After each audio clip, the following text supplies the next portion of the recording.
ತಂದೆ ಮತ್ತು ಅವ್ರ ತಾಯಿಯ ಕೊಡುಗೆ ಬಹಳ ಇದೆ. ತುಂಬಾ ಇದೆಯಾ? ಇಂಗ್ಲಿಷ್ ಲಿಟ್ರೇಚರ್ ಜಯಗೋಪಾಲ್ಗೆ ತುಂಬಾ ಚೆನ್ನಾಗಿ. BM ಶ್ರೀಕಂಠಯ್ಯನವರು, VC ಅವರು, ರಾಜರತ್ನಂ ಅವರು ಜಯಗೋಪಾಲ್ಗೆ ಗುರುಗಳಾದರು. ಜಯಗೋಪಾಲ್ ಬಹಳ ಒಳ್ಳೆ ಕ್ರಿಕೆಟರ್, ಪ್ರಸಿದ್ಧ ರಣಜಿ ಆಟಗಾರ. ಅವ್ರ ಟೆಸ್ಟಿಗೆ ಬರ್ಬೇಕಾಗಿತ್ತು, ಅವ್ರು ಅಂಪೈರ್. ಕ್ರಿಕೆಟರ್ ಜೊತೆಗೆ ಅವ್ರಿಗೆ ವೈಯಕ್ತಿಕ ಒಡನಾಟ ಇತ್ತು. ಸುನಿಲ್ ಗವಾಸ್ಕರ್ ಆಗ್ಲಿ, GR ವಿಶ್ವನಾಥ್ ಆಗ್ಲಿ, ಮೊಹಿಂದರ್ ಅಮರನಾಥ್ ಆಗ್ಲಿ, RN ಜಯಗೋಪಾಲ್ ಮನೆಗೆ ಬಂದ್ರು. ಜಯಗೋಪಾಲ್ ಯಾವಾಗ್ಲೂ ಹೇಳೋರು, ನಮ್ ತಾತ ಒಂಚೂರು ಸರಿಯಾಗಿ ಲೆಕ್ಕಾಚಾರ ಹಾಕೊಂಡ್ಬಿಟ್ಟಿದ್ರೆ ನಮ್ಗೆ ಈ ಕಷ್ಟ ಬರ್ತಾ ಇರ್ಲಿಲ್ಲ. ಅದೇ 12 ವರ್ಷದ ಹುಡುಗ ಓಡೋಗ್ಬೇಕು ಅಂದ್ರೆ ಅದಕ್ಕೆ ಹೇಳಿದ್ ನಾನು. ನಮ್ಮ digital partners Shakti Silk Route, Unity Building, JC ರಸ್ತೆ, ಬೆಂಗಳೂರು. ಮನೆಯಲ್ಲಿ ಕುಳಿತು ಬ್ರಾಹ್ಮಣ ವಧುವರ ಮಿಶ್ರಣಿ ಮಾಡಲು ಒಂದು ಸುವರ್ಣಾವಕಾಶ. ಸಂಪರ್ಕಿಸಿ ಅನುರಾಗ ಮ್ಯಾಟ್ರಿಮೋನಿ. ಜಗತ್ತನ್ನು ನೋಡೋಣ ಬನ್ನಿ, ನಮ್ಮೊಂದಿಗೆ ನಡೆಸಿ ಧಾರ್ಮಿಕ. ಅವ್ರ ಕುಟುಂಬ ಬರೋದಿದೆ. R ನಾಗೇಂದ್ರ ರಾವ್ ಅವ್ರ ತಂದೆನೂ ಕೂಡ ಸಿನಿಮಾದ ಮೇರು ನಟನೆ, ಹಾಗೆ ಅವರ ಸಹೋದರ ಸುದರ್ಶನ್ ಅವರು ಕೂಡ. ಸೊ ಇಡೀ ಕುಟುಂಬದಲ್ಲೇನೆ ಆ ಒಂದು ಪ್ರತಿಯೊಬ್ರು ಕೂಡ ಚಿತ್ರರಂಗಕ್ಕೆ ಸೇವೆಯನ್ನು ಸಲ್ಲಿಸಿದವರೇ, ಜೀವವನ್ನು ಮುಡುಪಾಗಿಟ್ಟವ್ರೆ. ಸೊ ಅವರು ಚಿತ್ರರಂಗಕ್ಕೆ ಪದಾರ್ಪಣೆ ಮಾಡಿದ್ರಿಂದ ನಾವು ಮಾತಾಡೋದಾದ್ರೆ 1957ರಲ್ಲಿ ಪ್ರೇಮದ ಪುತ್ರಿ ಸಿನಿಮಾದ ಮೂಲಕ. ತಂದೆ ಮತ್ತು ಅವ್ರ ತಾಯಿಯ ಕೊಡುಗೆ ಬಹಳ ಇದೆ. ತುಂಬಾ ಇದೆಯಾ? ಅವರು ಮೈಸೂರು ವಿಶ್ವವಿದ್ಯಾನಿಲಯದ ಮೊದಲ women gold medalist RN Jayagopal ಅವರ ತಾಯಿ. ಮತ್ತು ಭಾಜನ್ ಉದಯಶಂಕರ್ಗೆ ಕನ್ನಡ ಲಿಟ್ರೇಚರ್ ತುಂಬಾ ಚೆನ್ನಾಗಿ, ಪಂಪಾರನ್ನ, ಕುಮಾರವ್ಯಾಸ ಎಲ್ಲ ತುಂಬಾ ಚೆನ್ನಾಗಿ ಹೇಳೋರು.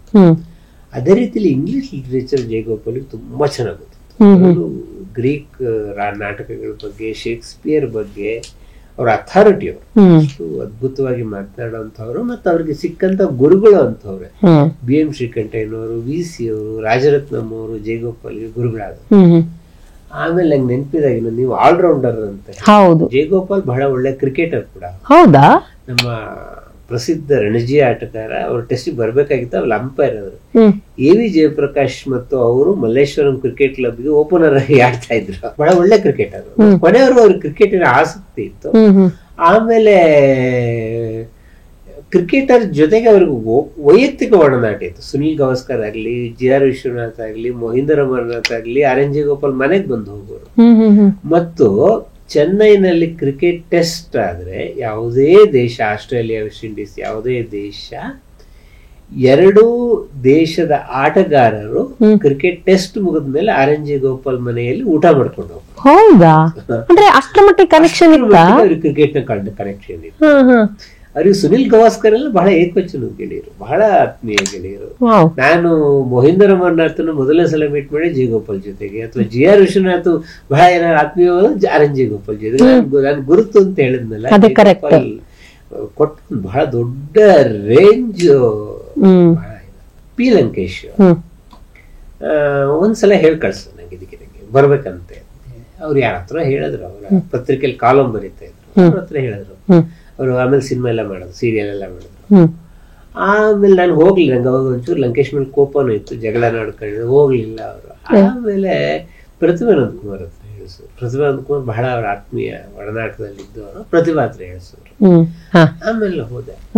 ಅವಾಗ ಲಂಕೇಶ್ ಇದೇ ಸಲ ಕೇಳಿದ್ರು, ಮೈತ್ರಿಯ ವೀಣೆ ಮಿಡಿದ ಮಧುರ ತಾನಕ್ಕೆ ಹಾಕಿದೆ ನೀ ಅನುರಾಗದ ರಾಗಮಾಲಿಕೆ ಯಾರಯ್ಯ ಬರ್ದಿದ್ದು ನಾನಂತಂದೆ. ನನಗೊಂದು ದೊಡ್ಡ ಕ್ವಶನ್ ಇಲ್ಲ, ಯಾಕಂದ್ರೆ ಸರ್ ಇದು RN ಜಯಗೋಪಾಲ್ ಹಸಿರು ತೋರಣ ಸಿನಿಮಾಕ್ಕೆ ಬರೋದು ಹಾಡಿದ್ದು.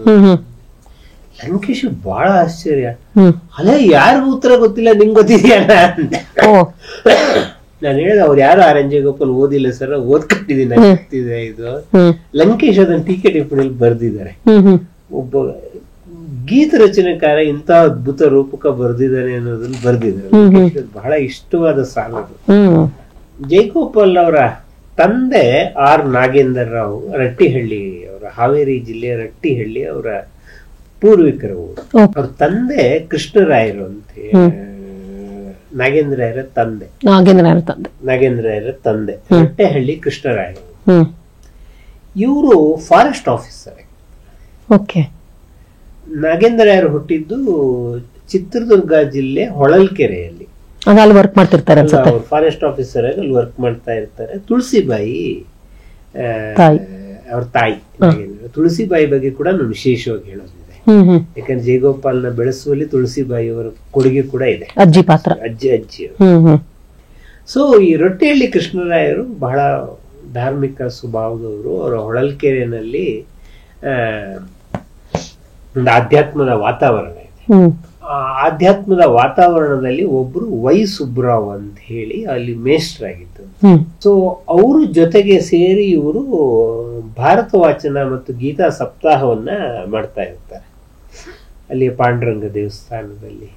ಈ ವೈ ಸುಬ್ರಾಯನೇ ಮುಂದೆ ಸನ್ಯಾಸವನ್ನ ತಗೊಂಡು ಹೊಳೆ ನರಸೀಪುರ ಸಚ್ಚಿದಾನಂದ ಸರಸ್ವತಿ ಸ್ವಾಮಿಗಳಾಗ್ತಾರೆ. ಸೊ ಅವರಿಗೂ ಬಹಳ ನಿಕಟವಾದ ಒಡನಾಟ ಇತ್ತು. ಆಮೇಲೆ ಶಂಕರ್ಲಿಂಗ್ ಭಗವಾನ್ರಿಗೂ ಮತ್ತು ದತ್ತರಾಜ್ ಯೋಗೀಂದ್ರರಿಗೂ ಕೃಷ್ಣರಾಯರಿಗೂ ಬಹಳ ಆತ್ಮೀಯ ಒಡನಾಟ ಇತ್ತು. ಈ ತರದಲ್ಲಿ ಒಂದು ಆಧ್ಯಾತ್ಮಿಕ ವಾತಾವರಣ ಅವರಿಗೆ ಇತ್ತು. ಕೃಷ್ಣರಾಯರಿಗೆ ರಾಘೇಂದ್ರ ರಾಯರಿಗೆ 4 ವರ್ಷ ಆದಾಗ ಕೃಷ್ಣರಾಯರಿಗೆ ಬೆಂಗಳೂರಿಗೆ ಟ್ರಾನ್ಸ್ಫರ್ ಆಗುತ್ತೆ. ಬೆಂಗಳೂರಿಗೆ ಟ್ರಾನ್ಸ್ಫರ್ ಆದ್ರೆ ಬೆಂಗಳೂರಲ್ಲಿ ಅವಾಗೆಲ್ಲ ಪ್ಲೇಗ್ ಸಿಕ್ಕಾಬಟ್ಟೆ, ಸಾಂಕ್ರಾಮಿಕ ರೋಗ. ಆಮೇಲೆ ಬೆಂಗಳೂರ ಹವಾ ಕೂಡ ಅವರಿಗೆ ಹೋಗಲ್ಲ. ನಂಗೆ ಬೆಂಗಳೂರು ಬೇಡ, ನಾನು ಮೈಸೂರಿಗೆ ಹೋಗ್ತೀನಿ ಅಂತ ಹೇಳ್ತಾರೆ. ಆಗ ಮೈಸೂರಿನಲ್ಲಿ ಜಗನ್ಮೋಹನ ಪ್ಯಾಲೇಸ್ ಕಟ್ತಾ ಇತ್ತು ಆ ಟೈಮಲ್ಲಿ. ಜಗನ್ಮೋಹನ ಪ್ಯಾಲೇಸ್ ಕಟ್ಟೋದು ಉಸ್ತುವಾರಿಗೆ ಒಬ್ರು ಬೇಕಾಗಿತ್ತು.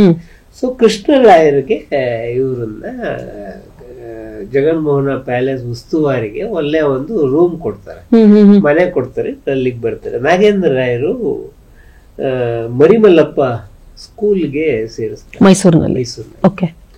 ಅವನು ನಾಗೇಂದ್ರ ರಾಯರಿಗೆ 8 ವರ್ಷ ಅಂತ.